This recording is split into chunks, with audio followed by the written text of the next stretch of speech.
You know, when watching NXT TakeOver the end, and after watching it last night, all I really said about the show was that it was decent. And I sat away and I came away from that show saying it was a decent show, not really thinking it was that bad of a show. But I sat there and I said to myself, man, if this is the end of the beginning, I fear for the future of NXT. I honestly do. I didn't think NXT TakeOver the end was the worst TakeOver special I've ever seen. I didn't think it was the greatest. It was just kind of there. And that's not how I should really feel when watching a professional wrestling product, feeling like it's just there. I want some passion.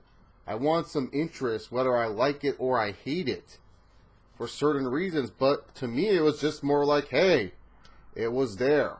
And that's all I needed to know. I don't know. Maybe it's just me.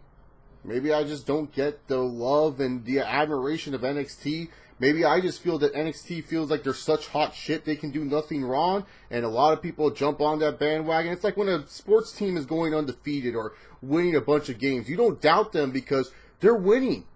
Why should you doubt the team that's winning? You shouldn't doubt them. It's like NXT. How can you doubt NXT, Chase? They do so well with the TakeOver specials, their weekly shows only an hour and stuff like that. But to me, what I saw from this, I just saw the same things that I watch on Monday Night Raw and sometimes on Thursday Night SmackDown. Now going to be Tuesday Night SmackDown. I say to myself, is this really what people consider the best wrestling brand right now in the WWE? Do you know how much flaws are in this product and in this company? NXT is also one of them. And no, this is not me making a video to bash and hate NXT. This is me speaking the truth. This is me looking at the situation and evaluating it and saying to myself, holy crap, that was it? I don't know about you guys. I get it, the matches and the quality. If you're someone that just looks at in-ring match quality, sure, go right ahead. Love this show, like it. But seriously, moving forward, this TakeOver special didn't make me want to see what happens next. It just felt like it was like, hey, we got Brooklyn coming up. That's all that matters. It feels like lazy, typical WWE shit that I rant about on Raw. The opening match, Ty Dillinger versus the new guy. I can't even remember his name. That's how forgettable this guy is. And no, I'm not going to have the match sheet out just to prove I'm some genius on wrestling. I'm going to be dead honest and go straight from the dome. I don't remember this fucker's name. He was that forgettable in his debut. What? How can I not remember this I think it's Cien Lopez. I don't know what his name is. All I know is that 100 was in his name in Espanol. How can that be a good thing to start off the show where I'm thinking, oh, Ty Dillinger, the perfect 10, I can remember his name right, but I can't remember the guy that you're trying to force down my throat. I can't remember the guy that you are trying to debut on this show. I'm just saying, that's bad to start off the show. And this guy, the Cien Lopez, whatever his name is going to be, he just seems like a forgettable talent. He just seems like a guy NXT will pound and pound and pound down my throat, and I'll either will care or I won't care. I'll either think he's overrated or I'll think he's underrated. Honestly, all I know for sure is that he needs to get a new finisher. His finisher was whack. Just a basic double knee. Ridiculous. The tag team title match, you're not going to hear really too much negativity. Match-wise and quality-wise and character-wise, this was the best match of the night. I felt Jordan and Gable, American Alpha, and Dash and Dawson, the Revival, did a good job in this match. Great match. Definitely go check this one out. But here's my thing. Even though, yes, this was a great match, and yes, I felt that they did have the right decision of the Revival going over here. I know. I said the Revival was the right decision. Look. Revival and American Alpha, they can extend their feud. You need more long-lasting feuds in NXT. That's more important. If you really want to get those tag team titles over and get over these people, that's more important. But look at what they did after this. these two just tore the house down, had the match of the fucking night between these two teams. And it was just like, oh, you know what? The Revival, they just won the tag team titles, but we're going to put over this other tag team. This big tag team. And by the way, Paul Ellering is going to come out to them. Huh? So precious Paul Ellering is coming out to support these two? While the Revival, who I think in ring-wise are an enjoyable tag team to watch, and character-wise they can be a good tag team, they absolutely have no interest for me. They feel like they're the basic developmental tag team for life. I feel like the Revival are like the perfect developmental tag team. They'll never make it big on the main roster. If they do make it big on the main roster, it's because of luck and mistake. You should be focusing on how to give us to care that the Revival just won their second NXT Tag Team Championship. You should be trying to make the Revival seem fucking interesting, but they're not. Oh, they put on good matches. I don't give a fuck if they put on good matches. A lot of fuckers I watch put on quote-unquote good matches. Good matches are not the only thing that get these fucking wrestlers over. So what? Yeah, they're putting on good matches with American Alpha. Yet, notice how American Alpha, they're over. Why is that? They have characters. People like Gable. He's funny. He's a little bit of a jokester, but he wrestles seriously. It's kind of like a mini Kurt Angle. Jason Jordan, before this guy was rotten as a wood. This guy could not cut a promo to save his life. And now you see with Gable, he's a little bit more energetic, a little bit more fun. You're excited to see this guy wrestle. Yet, those guys have characters. The Revival don't have characters. Oh, we beat up people because we're the best. I can say I beat up people too. Does that make me have a character all of a sudden? No! You should be focusing on trying to get the Revival over and make the Revival feel like a big fucking deal. Instead of Paul Ellering coming out for these two big guys. And yeah, sure, those two big guys seem pretty awesome in my perspective. But still, get the Revival over by putting them with Paul Ellering. Why are the Revival just being wasted and feel like, oh yeah, we just won the tag team champions? Why are these guys attacking the former champions? Why aren't they attacking the tag team champions? Well, Chase, the Revival are heels and those guys are... I don't give a fuck. If I'm going into that tag team division, my main goal is to win the tag team titles. If I want to freaking take a shortcut there, I am not attacking the team that just lost. I am attacking the winners of the team. I am attacking the champions. I am not sitting here dicking around like, oh, well, I'm just going to attack the losers. What you could have set up to be a great match at NXT TakeOver Brooklyn between the Revival and between American Alpha. Instead, now you're clusterfucking your own tag team division. Your own tag team division is a clusterfuck right now. There's no flow, there's no direction. Instead of having a great tag team feud that people can remember for years to come, especially like that's what helped your women's division, was the fact that you had all these great feuds that helped solidify that women's title, you could do the same thing with these tag team titles. Make it where the Revival and American Alpha, they're the first start of the NXT tag team revolution. The WWE tag team division, although yes, it's getting better, man, wait until American Alpha, wait until the Revival come in. But now you're trying to force the big booty, whatever these guys are, TM61 Will-O-Wisp, and I don't even know who else, Gargano and Tommaso Ciampa. What? Seriously. Find a way to get the Revival over. They won this big match. They won the rematch. They became the first ever NXT wrestlers to become a two-time champion. And yet they just feel like nothing. They feel inconsequential. Ridiculous. I know everyone's gonna be like, oh, you're just overlooking it. No! I hear people rant about this shit for WWE. How come NXT get the free pass? I like it more. Just because you fucking like it doesn't mean it gets a free pass. Shit is shit at the end of the day. Roman Reigns and Seth Rollins, I like those two, but their feud is shit right now. Golly. Then we get to Shinsuke Nakamura and Austin Aries. That was a good match.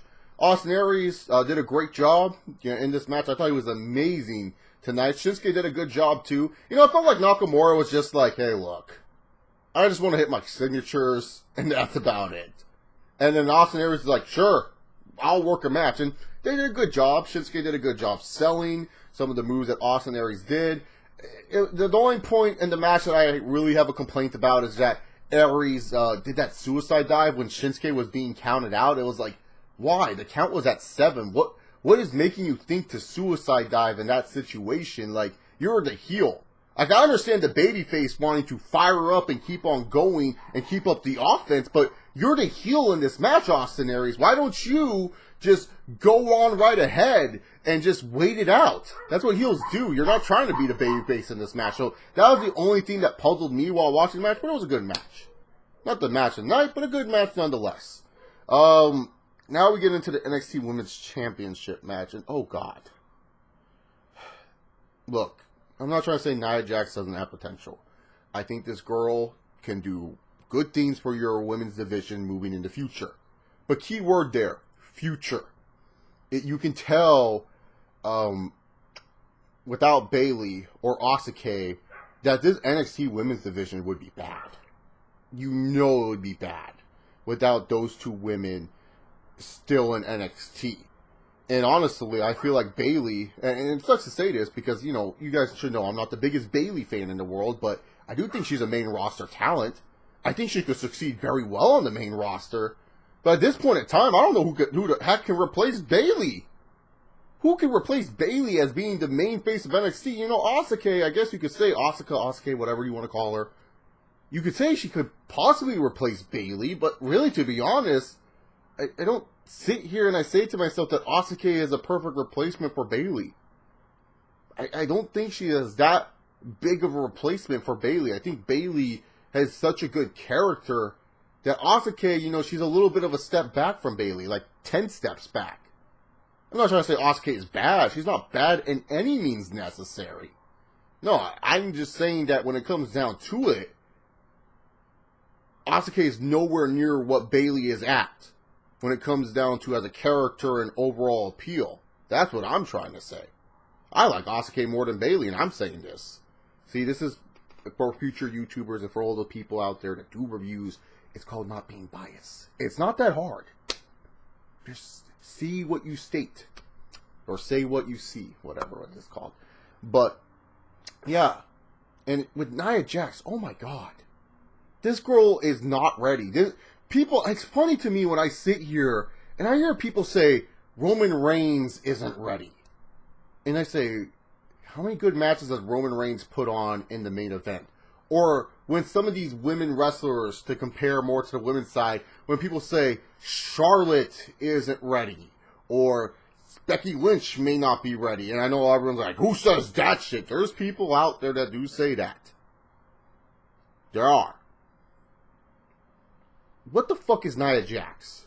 Because this girl has had 2 matches with Bayley and Asuka, and both of them have been trash. She is not ready for that women's title. Maybe in the near future, yes, she is ready for the women's championship, a women's championship match, but she's nowhere near ready to even put on or perform a women's championship match. And it's not like freaking Nia Jax is going out there wrestling trash wrestlers. It's not like she's trying to go put on a good match with Eva Marie and Carmella. She's wrestling Bayley and Asuka, 2 really good women's wrestlers. People argue that Bayley is one of the best women wrestlers in the company today. She's put on 2 bad women's title matches, and that's sad to see. Because when you think of these NXT TakeOver specials, I don't know about you, but how many of you, if you have, raise your hand if you have, you remember that the one thing you look forward to the most from these specials was the women's championship matches. And most of the time, if you were to say, hey, what was your favorite match? You would say, yeah, you know, the main event was cool, but man, that women's match was insane. The fuck is this shit? Nia Jax, she has no control. She cannot control that ring whatsoever. I feel disinterested watching her hit her power moves. It's like what my friend Snowdrop said in the Q&A. Is it me or is Nia Jax overrated because her spine buster looks like she's gently putting someone down. She puts no effort on her power bomb, and her leg drop looks like she's just sitting down on a couch. I'm not trying to say Nia Jax can't be good. I think she has potential. But golly, you gave her a women's championship match at NXT TakeOver London, and that wasn't good. And that was with Bayley. Now you go here with Asuka, and you think, oh, maybe Asuka could get a little bit more out of Nia Jax, because Asuka's more of a striking wrestler, while Bayley's more of a grappler. Maybe this will play to Nia Jax's strength, and this match sucked! It literally just sucked the air out of the building for me. It was just literally me sitting there like, what the fuck am I watching? I've watched this match twice! And I still can't believe that she got this title shot. I would have rather had Alexa Bliss go out there and try. I would rather have Alexa Bliss go out there and try to wrestle Asuka to the best of her abilities than seeing Nia Jax dominate a match where she just has poor control. Look, if I want to see a big wrestler dominate a smaller wrestler, I'll just go watch old Big Show matches. Maybe that's what Nia Jax needs to do, is need to watch Big Show matches, some Kane matches, and see what control is of a bigger wrestler. Because at least those times when I would see Big Show beat up poor little Rey Mysterio, I could have some interest. There was no interest in this. The only thing that I marked out for in this match that it was over. I was like, thank fucking God. And this is nothing on Asuka. Asuka's not bad at all. She just has to play the part of, hey, I'm smaller, this woman's dominant, I have to get my ass kicked. And I'm okay with those matches. Those matches do help Nia Jax, but the problem is, Nia Jax does not have the control or the ability to keep you interested when she's dominating. She just doesn't. Oh, God. Not ready at all. It's just funny when wrestling fans say, this superstar's not ready, this person's not ready. It's like, what the fuck is Nia Jax? This is the perfect example of not fucking ready. I'm a big believer, you can only believe, like, if someone's ready unless you give them the ball and run with it. Well, I've seen Nia Jax run with the ball twice, and she's failed. She can improve, she can get better. I'm not trying to say Nia Jax is the worst person on earth. But golly, not good right now. Not right now. But then we get on to the main event. But beforehand, I just want to talk about the Full Sail crowd. I'm sorry. It just felt like they wanted to get themselves over. I actually like when NXT actually goes to other locations for their takeovers, because it makes it feel like the takeovers are getting better and better and better. And then when they go to Full Sail, it just feels like, you know, NXT is kind of comparable right now to TNA Impact in its infant stages, when TNA was like 05 through 07. Like, I always liked when TNA traveled for their pay-per-views, because it felt like, yeah, man, TNA is growing. It keeps getting better and better. So I feel like with NXT, when they travel and they go on do all these takeover events at different areas, it's like, yeah, man, NXT is getting better and better. But, you know, they can't travel and do takeover specials every year at a specific location. So, of course, they have to have it where they do it at their home base. And I always remember pay-per-views at the Impact Zone. Sometimes I would like them, and sometimes I would absolutely hate them, because I always felt the Impact crowd was just out there to try to get themselves over. And same with this NXT crowd. First off, I know a lot of people are going to argue with me on this, but really, to be honest, they were chanting it once he came out. Who the fuck are you Full Sail fans sitting there chanting, who are you at Paul Ellering? Who the fuck are you guys to say that? Really? You guys like to pride yourselves that you guys are big wrestling fans and you know everything about professional wrestling. It just proves that all you guys are just a bunch of indie marks. That you started watching wrestling around 2008, you found some ROH bootleg DVD, and you sat there and you watched that shit, and you said, this is wrestling, now I know what wrestling is. How dare you disrespect one of the greatest tag team managers ever, manage one of the best tag teams ever, and LOD, Legion of Doom, freaking the Road Warriors, whatever you want to call them, Animal and Hawk. How dare you chant, who are you at him? I don't care if it's like, oh, well, geez, I think they were chanting at the bigger guys. They started chanting that shit when he was on the ramp. Kevin Owens said, this is why I don't want to wrestle at Full Sail anymore. A bunch of other fans agreed with me that they were chanting, who are you at Paul Ellering? Disrespectful. Absolutely disrespectful. And then when it comes down to the Shinsuke Nakamura theme, Shinsuke Nakamura's theme is really, really good. So why do you NXT fans have to go,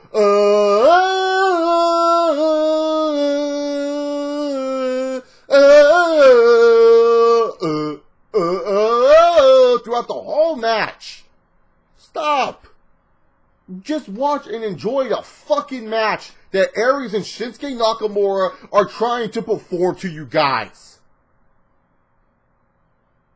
You guys are sitting there singing along like, oh my god. Seems like you didn't care about the match. You just wanted to try to get yourselves over with you singing along to his theme. Stop singing along to his theme. Yeah, I like his theme. Don't ruin his theme with your disgusting voices.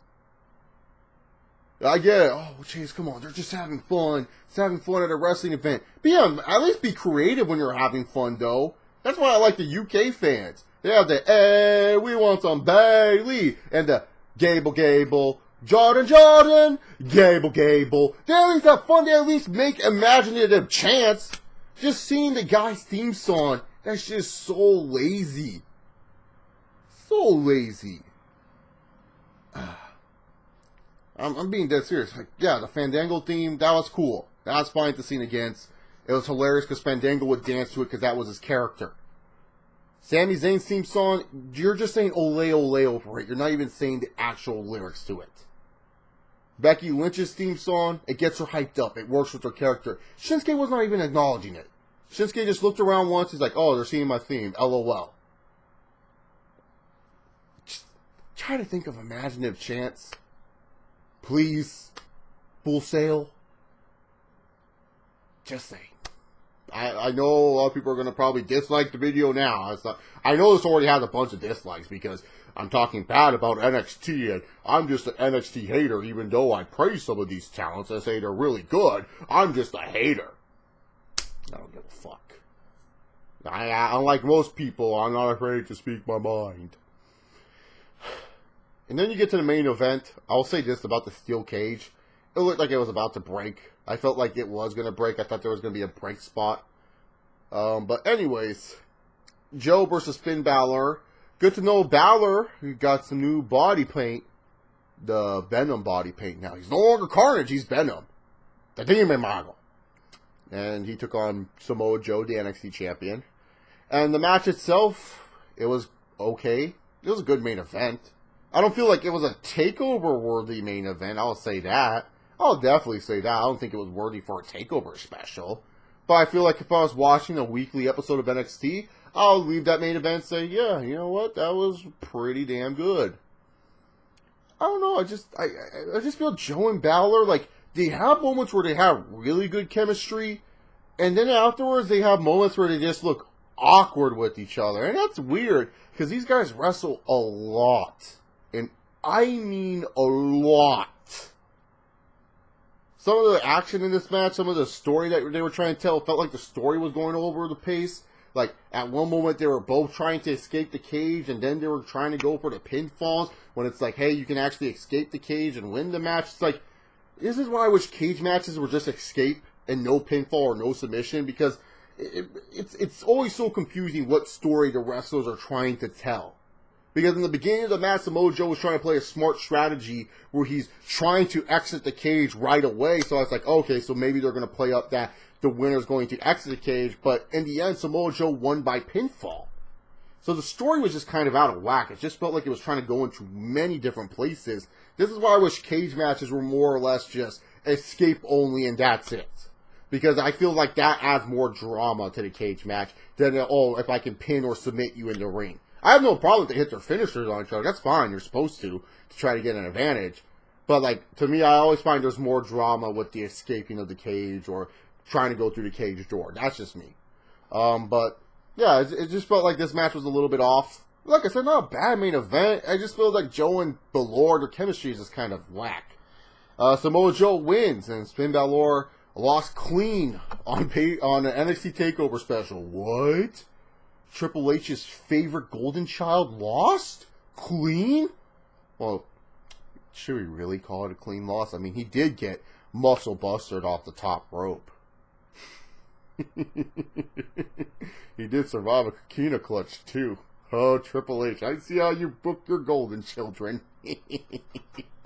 Finn Balor cannot get buried in this match with Samoa Joe. Finn Balor needs to look really, really strong. Everyone wants to say Roman needs to look really, really strong. Finn Balor needs to look really, really, really strong. God dang, I'm just saying. The new John Cena, folks, Finn Balor. Gets beat up half the time and Kubita. He's John Cena and Jeff Hardy if they had a love child, man. No wonder why Vince loves this guy. Finn probably plays good backstage politics, too. I bet you he does. I bet you he plays some mean backstage politics. There has to be a reason why Vince likes this guy, and it's probably because he can play some mean backstage politics. So Samoa Joe, it seems like at the next TakeOver he's going to face Shinsuke Nakamura. That's great. That's awesome. That's going to be good. Good luck against UFC 202 WWE. But now it's time to talk about Finn Balor a little bit. And I know a lot of people are saying now he's going to the main roster, which is pretty much confirmed at this point. And I know he's going to do well at the main roster because he's a Triple H golden child. You see what Charlotte and Roman Reigns are doing on the main roster, and they're golden children too. We all know Finn Balor, being a Triple H golden child, is just going to do just as well. Never doubt the golden children of Triple H. Who are the Triple H golden children? I'm going to tell you who are the Triple H golden children. Of course, Finn Balor. Of course, Roman Reigns. And of course, Charlotte. And really, to be honest, at this point of time, I think Triple H is number 4 of the golden children. Yeah, Triple H is that egotistical. He put himself in his own golden children factory. And then number 5, a way distant number 5. It's close, but it's not that close. Kevin Owens. I feel Triple H goes to bat for Kevin Owens a lot, which is not a bad thing. All 5 of these people are not bad at all. That's good golden children for Triple H to have and play with and everything like that. But the thing is, when I hear people talk about Finn Balor going to the main roster, and they talk about him joining the club and saying, oh, Finn Balor, he will work best joining the club right now, I'm just saying to myself, really? This is the best course of action you think for Finn Balor is to join the club? So the guy that has been shoved down my throat when I still wanted Kevin Owens as my NXT champion, when I felt Kevin Owens was the perfect NXT champion right now, you gave the belt to Finn Balor, you made him a huge deal, you shoved him in my face, you shoved him down my throat, you made me want to like this guy, and you're telling me after all the focus and all the time and all the effort you made with him on NXT, you're going to bring him up to the main roster and make him a mid-carder in the club. Really, is that what you people want for Finn Balor? Is that what you really people want to sit here and want for Finn Balor, is to be a fucking mid-carder? Is that your expectations for Finn Balor? Oh, well, the club's on the main roster, Chase, it makes sense. Who gives a shit if it happened in Japan? Just because this shit happened on the independents does not mean it always has to happen in WWE fucking E. Some shit works on the independents for a reason. Independent Japanese wrestling are different than WWE style of wrestling. Some wrestling fans somehow, some way can't separate that in their fucking brains. They think every style and everything is the fucking same. It ain't.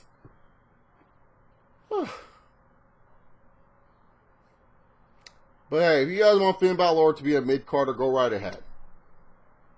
Whatever. I think it would work best if he feuded with the club. I think that would work a lot better than him joining the club and being AJ Styles' little bitch boy. And I like AJ Styles a lot more than Finn Balor, no question about that. I think it just works 10 times better if Finn Balor is like, this is not the club. I remember the real club. This club right here, Poser Club. Bam. Finn Balor versus AJ Styles at SummerSlam. Doesn't that make you IWC people seem super excited? Better than Finn Balor being mid-card little jobber bitch to AJ Styles? I mean, they've been putting so much time and effort in Finn Balor on the NXT brand. It's time to freaking make one of your NXT champions besides Seth Rollins look good, WWE. Seth Rollins is the only guy who was NXT champion that's actually doing shit on the main roster. Bo Dallas is a lost cause. You ruined whatever momentum you had with him. Neville's injured right now, but even when Neville's healthy, you don't do anything. He's the man that Creative forgot, not the man that Gravity forgot. Creative totally forgot about Neville. They were like, he's the new sensation, and then later on they're in a Creative meeting, and they were like, hey, who should we book this week against this guy?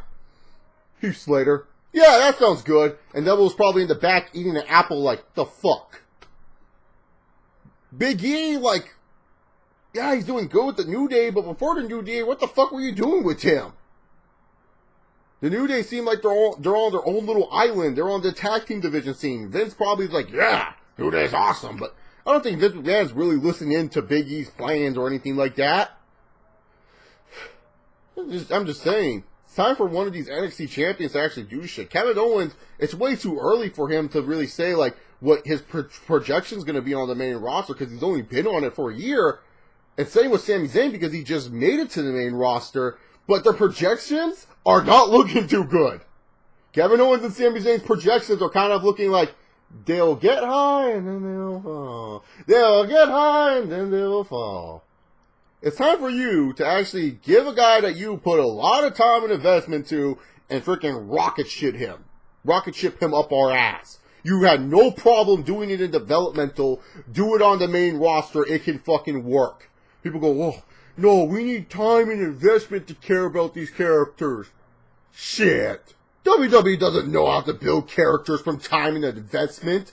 Big example is Roman fucking Reigns. Roman Reigns had all the time and investment in the fucking world. The WWE, if they really want to make this guy to the star, they should have just rocket shipped him to the world title. But instead, they wasted the time giving him the world championship. They started to build him up as a champion like they normally used to do, and fans started to resent it. Slow builds, I don't think wrestling fans are patient for those nowadays. I don't think fans understand slow build-up or slow character development nowadays. All they care about is fucking rocket shipping someone. If you want to rocket ship Finn Balor, go right ahead. You're not going to get a complaint from me because he's a Triple H golden child. I love all the Triple H golden children. Sure, I'll believe it. Hunter has his back. Paul has his back, brother. He's good, dude. Click sign, brother. I guess Hideo Itami may be a part of the Golden Children too, because he was in the click sign picture. Just saying. It's ridiculous that I'm hearing people like, oh, now Finn Balor can join the club on the main roster. Like, why? Why make Finn Balor some jobber when he can be a main eventer? Ridiculous. Or could be a main eventer, I should say. Anyways, TakeOver the end. I know the last portion had nothing to do with TakeOver the end. It's just something I wanted to get off my chest. But overall, TakeOver the end was just a decent show. Hope you guys liked this review. Comment down below what you thought. I know everyone's going to say it was awesome. But I would like to hear some different thoughts on TakeOver the end. I know Weston didn't like it, so. Comment down below. Subscribe. Thumbs up video. Dislike, because I said mean things about NXT, because you can't say mean things on NXT in the webs. It's against the rules. Well, DX, suck it there. I don't care. Triple H Golden Children for life. Click rules, baby. Peace.